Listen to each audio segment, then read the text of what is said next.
हम सिर्फ ताज़ियतों के मौके पे देखते हैं, ताज़ियतों के अलावा हमने कभी देखा नहीं है। अच्छा, बल्कि मैं आपको कहूँ कि कोई 27-28 दर्रों पे उसने रोड्स के काम। कि सेनेटर तलहा महमूद साहब कोहिस्तान से इलेक्शन लड़ रहे हैं, तो अगर सेनेटर तलहा महमूद साहब कोहिस्तान आ जाते हैं, पिछले 27 रमज़ानुल मुबारक से दुबेर, रानोलिया, पटन, कयाल और कंदिया के कुछ इलाके जो हैं वो बिल्कुल महसूर हैं। उसके बारे में बाकी फैमिली ने क्या काम किया? इंजीनियर सजादुल्लाह को जमीयत उलमा इस्लाम का टिकट कंफर्म हो गया। कोहिस्तान में जमीयत की बुनियाद जो है ना मेरे वालिद साहब ने रखी थी। अभी बात किया तो अभी इत्तेहाद होने का कोई वो है नहीं, चांस नहीं लग रहा है मुझे। अगर आपको मौका मिल जाता है पीके के सीट पे, तो कोहिस्तान में सबसे पहला आप प्लान करेंगे कि सबसे जो बड़ा काम मैं करूँगा और सबसे जल्दी करूँगा वो क्या है? ये पठान इत्तेहाद अगर हो जाता है तो इससे आप लोगों को कितना नुकसान होगा? और इंडिया के हर बंदे से, किसी से भी आप पूछ लें। सब्सक्राइब करें पाक कौमी टीवी को और दबाएं बेल आइकन को ताकि बाखबर रहें हर खबर से।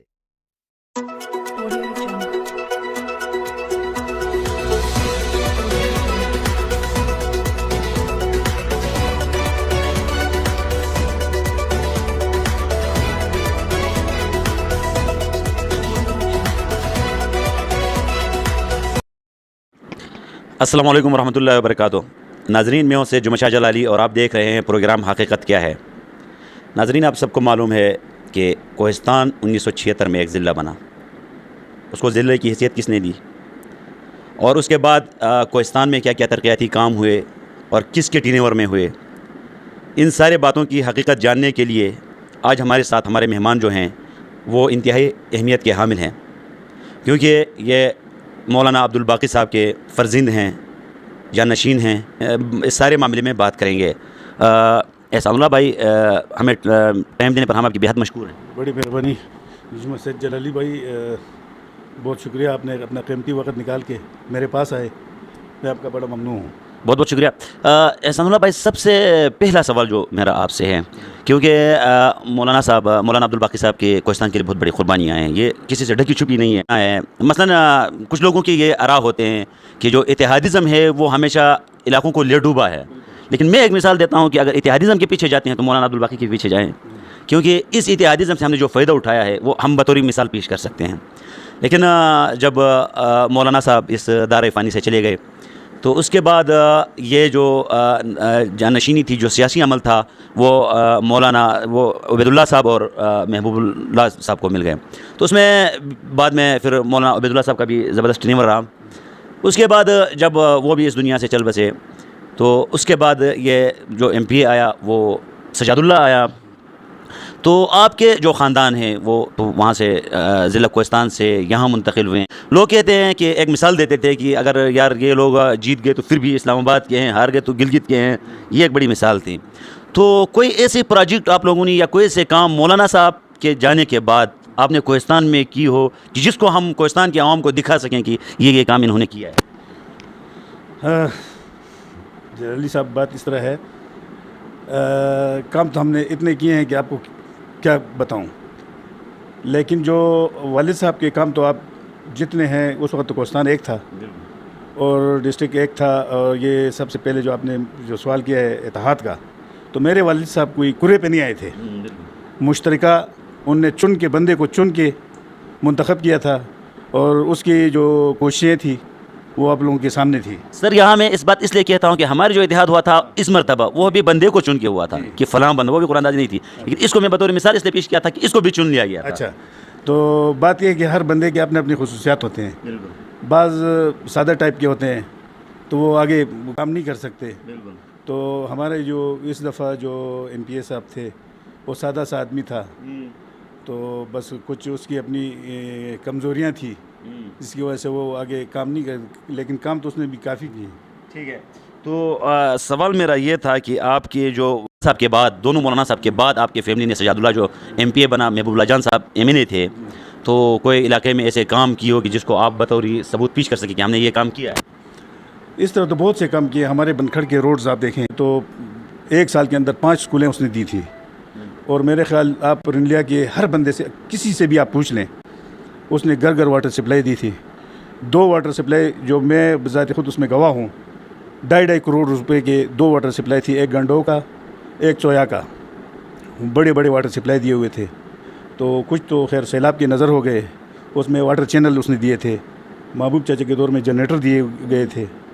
तो रंगलिया में तो हमने बनखड़ से ज़्यादा काम किया है। उसके बाद आप दुबेर को ले लें, दुबेर में हमने रोड्स बनाए हैं। श्रृंगाल का रोड देखें, ये सिजात के दौर में बना हुआ था। उसके अलावा और बाज़ रोड ऐसे थे कि उसकी मेंटेनेंस का काम हमने किया है वहाँ पे। लेकिन बदकिस्मती से जब सैलाब आया तो फिर तो आपको पता है वो बिल्कुल। तो उसके अलावा जनरेटर के अलावा और बड़ी स्कीमें हैं अपर कोहिस्तान में, महबूब चाचा ने बड़े काम किए हैं। बल्कि मैं आपको कहूँ कि कोई 27-28 दर्रों पे उसने रोड्स के काम, नए रोड बनाए थे। तो अभी चाहिए कि अगर अल्लाह ने मौका दिया तो जो कच्चे रोड जीते हैं उनको हम पक्के करेंगे। आजकल सीमेंटेड रोड बनाते हैं लोग, तो उस पर हम मौका दिया तो करेंगे इंशाल्लाह। तो कुछ लोगों का ये कहना होता है कि मसलन आप जो सियासी आपके बैकग्राउंड है, सियासी ख़ानदान है, उसके बाद इनको हम सिर्फ ताज़ियतों के मौके पे देखते हैं, ताज़ियतों के अलावा हमने कभी देखा नहीं है। तो इसके बारे में आप वहाँ इलाके में लोगों की गमी में, खुशी में किस तरह हुआ? लोग तो कहते रहेंगे ना जी, हम भी लोगों के साथ करते रहेंगे। तो हमने तो थ्रू आउट जब से होश संभाला है ना, लोगों की गमी खुशी में, दुख दर्द में उनके साथ बराबर के शरीक रहे हैं। ये तो बाज़ हमारे, आपको क्या कहूँ, बदख्वाह किस्म के लोग हैं। आप उनके पास जितने भी जाएं वो कहेंगे कि नहीं आए थे, तो उनको तो हम वो नहीं कर सकते। ठीक है। उसके बाद मसलन अभी पठन इतिहाद पिछले कई मरतबा हुए हैं और अब काफ़ी लोगों के, आप लोगों के साथ इतिहाद भी हुआ है। तो क्या आप क्या समझते हैं, ये पठन इतिहाद अगर हो जाता है तो इससे आप लोगों को कितना नुकसान होगा? जलाली साहब, बात इस तरह है कि इतिहाद बाज़ कौमों ने हमारे साथ किया, तो अभी इतिहाद होने का कोई वो है नहीं, चांस नहीं लग रहा है मुझे। इंशाल्लाह होगा भी नहीं। इससे पहले जो हुआ है, चलो कुछ लोगों को फ़ायदा भी हुआ होगा, उनकी दिलचस्पी है कि हो जाए। अदरवाइज़ जो बाहर के लोग हैं, गरीब तबका है, उनको तो उन्होंने किसी उसमें इस्तेमाल में नहीं लाया है जी।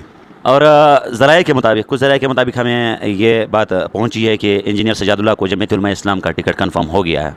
अगर जमीयत उलमा इस्लाम का टिकट कंफर्म हो जाता है तो MBA की सीट निकाल लेंगे? कोशिश करेंगे इंशाल्लाह।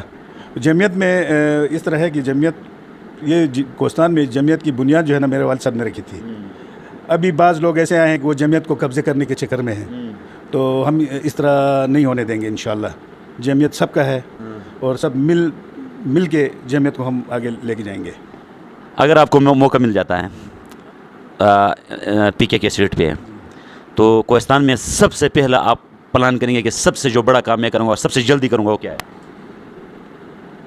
इस वक्त तो हमारे कोस्तान, जो लोअर कोस्तान है, वहाँ पे आपने देखा होगा, ये सैलाब में जितने मुतासिर हुए हैं लोग, रोड है। और जितना जल्दी हो सके, मैंने पहले जो DC साहब थे उससे भी बात की थी कि हमारे लिए सबसे पहले सर दस जो है, रंगलिया का रोड, दुबेर का रोड, उसके अलावा पटन में रोड चाहिए। कयाल में बहुत ज़्यादा नुकसान हुआ है और ये रोड्स बनाएंगे। हाँ, और दूसरी जो मेरा अहम सवाल था वो ये है कि सेनेटर तलहा महमूद साहब कोहिस्तान से इलेक्शन लड़ रहे हैं। तो अगर सेनेटर तलहा महमूद साहब कोहिस्तान आ जाते हैं तो उसके बाद आपका सीट निकालना मुश्किल नहीं हो जाएगा? नहीं जी, कोई वो नहीं है। हमारे कोहिस्तान के गयूर अवाम जो है ना, आपको ये कहूँगा, तलहा महमूद ये तो है, पाकिस्तान में किसी कोने से भी इलेक्शन लड़ सकता है। हम ये नहीं कहेंगे कि ना लड़े, ठीक है, शौक़ से लड़े, लेकिन जिस तरह अब्बास सरफराज आके गया है, इसी तरह इसकी भी यही हालत होगी, यही हाल होगी। हाँ। तो कुछ लोग ये कहते हैं, जो हमें सुनने में आता है, कि तलहा महमूद साहब जो है, एक बाहर के बंदे को लाना ये कोहिस्तान के लिए अच्छा नहीं है। लेकिन बीच में कुछ लोग कहते हैं कि भाई महबूब भी कोहिस्तान के नहीं है, ये भी बाहर से हैं। तो इसमें आप क्या राय देंगे? जलाली साहब, इस तरह है कि कोहिस्तान की पहचान हमसे है। आप यहाँ से, आप कोहिस्तान से आप जाएँ पेशावर में, आप, हमारा तो सूबे का दारुल-ए-खिलाफा है, उधर किसी सेक्रेटरीट पे जाएँ, किसी सेक्रेटरी से मिले, सबसे पहले मेरे वालिद साहब का नाम लेंगे, आप उस कोहिस्तान से हैं। कोहिस्तान की पहचान हम हैं और कोई नहीं है। तो इंशाल्लाह ऐसी कोई बात नहीं है। लोग तो बहुत से ऐसे हैं, कहते हैं, करते कुछ और हैं। और जो उनके साथ उस जो सेनेटर तलहा महमूद साहब हैं, उसने अभी तक ख़ुद नहीं कहा कि मैं इलेक्शन लड़ूंगा, लेकिन लड़ाने के लिए कुछ और लोग जाते हैं, उनके मकासद कुछ और हैं, तो उस बेचारे को ख़राब कर रहे हैं। मेरे तो ये है कि वो ज़लज़ले में, सैलाब में जो लोगों की खिदमत करता था, अगर इस दफ़ा ये इलेक्शन में हार गया तो फिर मैं कहता हूँ कि वो जो खिदमत हैं उससे महरूम कर हो जाएंगे। अगर जमीयतुल इस्लाम का एनए का टिकट सेनेटर तलहत महमूद को मिल जाता है और पीके का टिकट इंजीनियर सजादुल्लाह को मिल जाता है, तो फिर ये आपकी कंबाइन पार्टी होगी, तो फिर उसमें इसमें इख्तलाफात किस तरह आ सकते हैं? नहीं, तो हमारे कोस्तान में तो एनए के लिए जमीयत की हमारा अपने कोस्तान का होना चाहिए। मैं तो ये कहता हूँ। तो अगर कोई हमारे कोस्तान का हुआ तो ठीक है, बाहर से कोई हुआ तो उसकी जमीयत की क्या वो है, उसमें कोई वो नहीं है, हमारी जमीयत के साथ उसके रिलेशन नहीं है। अभी भी उसके साथ कोई नून से आके लोग उसको दावत दे रहे हैं, कोई किधर से आके दावत दे रहे हैं, ये एक भी जमीयत का नहीं है। ये जो उसके साथ फिर रहे सारे दूसरी पार्टियों के लोग हैं, वो उसको आगे ला के रहे हैं कि आप कोस्तान से इलेक्शन लड़ें।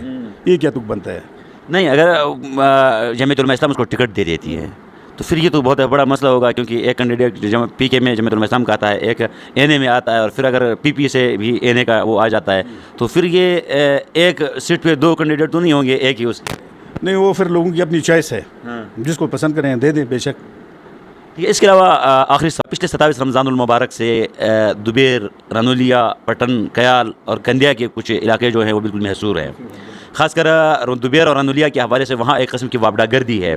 वापडा वालों ने लोगों को दीवार से लगाने की कोशिश की है। उसके बारे में बाकी फैमिली ने क्या काम किया? उसमें जो हमारा ग्रैंड जरगा हुआ था, उसमें इधर कमिश्नर साहब के साथ जो मीटिंग हुई थी उसमें भी हम थे। नीचे जब वापडा के चेयरमैन बैठा हुआ था, मिनिस्टर बैठे हुए थे, उधर भी हम गए हुए थे। हमने बाकायदा उसमें शिरकत भी की थी। और जो हमारा जो ग्रैंड जरगा था उसने जो शराइत ली, ठीक है, वो वापडे वाले जो है ना, आपको पता है कि वो सफ़ेद हाथी है, वो किसी की बात को वो नहीं करते। इसके अलावा जब कोई डीसी कमिश्नर लेवल का बंदा भी उनके साथ आंखें में आंखें डाल के जब बात करता है तो उनको वो ट्रांसफ़र कर देते हैं। तो मेरी ये दरख्वास्त है कि हमारे गरीब लोग हैं, इनके जो तहफ़्फ़ुज़ात हैं इनको जल्द अज जल्द दूर किया जाए। नहीं किया तो फिर अवाम सरापा एहतजाज हो जाएगी, रोड पे आ जाएगी। सर, मैं आपसे सवाल पूछता हूँ, अब जो मसलन आप एस्टेब्लिशमेंट की बात कर रहे हैं, ठीक है, तो वो कमिश्नर, डिप्टी कमिश्नर ये तो उनसे लाचार हो गए। अब हमारी लीडरशिप है, तो इस बात के लिए लीडरशिप को मैदान में आना चाहिए। तो खातिर ख्वाह वो इक़दाम हमने नहीं देखी जो होनी चाहिए थी। बात इस तरह है कि जी, जब आदमी इक़्तिदार में हो ना, उसके हाथ ज़रा लंबे होते हैं, फिर वो हर जगह से कोशिश करता है। हमारी लीडरशिप आजकल तो है ही नहीं सरे से, ठीक है जी। तो हम तो इक़्तिदार में भी नहीं थे, जो इक़्तिदार में थे उनकी किसी ने सुनी नहीं।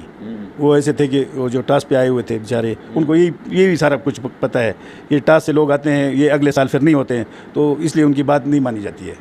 तो क्या आपके जो हमारी लीडरशिप, जो सियासी लोग हैं, उन्होंने ये बात भी मुनासिब नहीं समझा कि जो मुत्तहिदा कोहिस्तान जरगा है, हमारे अवाम इस वक्त हालात जंग में है कोहिस्तान में, अभी इस वक्त तक जो मुत्तहिदा कोहिस्तान ग्रैंड जरगा है उसको नहीं बुलाया गया?